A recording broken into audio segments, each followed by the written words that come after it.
Twelfth class, good morning. आज हम पढ़ेंगे हमारा इतिहास भाग 2 में किसान, जमींदार और राज्य। मुगल साम्राज्य में किस प्रकार कृषि और समाज की व्यवस्था थी, जमींदार व्यवस्था थी, और उसका जो समय था वो 16वीं से 17वीं शताब्दी था। इसके बारे में हम देखेंगे आज इस पाठ में।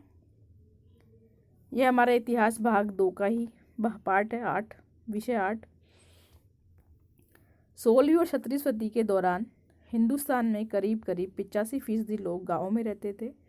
छोटे खेतियार, भूमिहर, संभ्रांत दोनों ही कृषि उत्पादन से जुड़े हुए थे। यानी कि चाहे जिनके पास खेती है, चाहे वो भूमिहर है, यानी कि जिनके पास खुद की भूमियाँ हैं, ज़मीनें हैं, वो सभी कृषि उत्पादन कर रहे थे। और दोनों ही फसल के हिस्सों के दावेदार थे, चाहे वो भूमि का मालिक हो, चाहे वो एक किसान खेती करने वाला हो।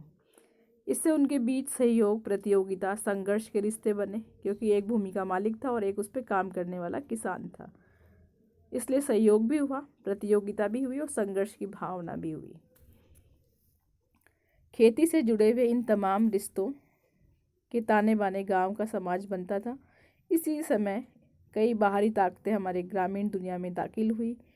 इनमें महत्वपूर्ण मुगल राज्य था, जो अपनी आमदनी का बहुत बड़ा हिस्सा कृषि उत्पादन से उगाता था, यानी प्राप्त करता था।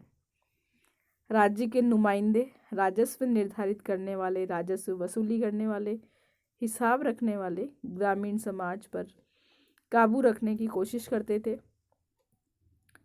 वे तसल्ली करना चाहते थे कि खेतों की जुताई हो और राज्य को उपज से अपने हिस्से का कर समय पर मिल जाए। यानी कि किसान जल्दी समय पे खेती करेगा, जुताई करेगा, और तो उससे जल्दी ही कर मिल जाएगा समय से। चूँकि कई फसलें बिक्री के लिए उगाई गई थी, इसलिए व्यापार, मुद्रा और बाजार भी गाँव में घुस गए थे। यानी कि इन्हीं से व्यापार भी होगा, इन्हीं से मुद्राओं का प्रचलन भी होगा और बाजार में ये फसलें भी बिकने के लिए आएंगी। और इससे खेती वाले जो इलाके थे वो धीरे धीरे शहरों से जुड़ गए। ये यहाँ चित्र में बताया गया है मुगल काल के समय 17वीं शताब्दी में किस प्रकार से खेती की जाती थी। किसान और कृषि उत्पादन। खेतीहार समाज की बुनियादी इकाई गांव ही थी, जिसमें किसान रहा करते थे। किसान साल भर अलग अलग मौसम में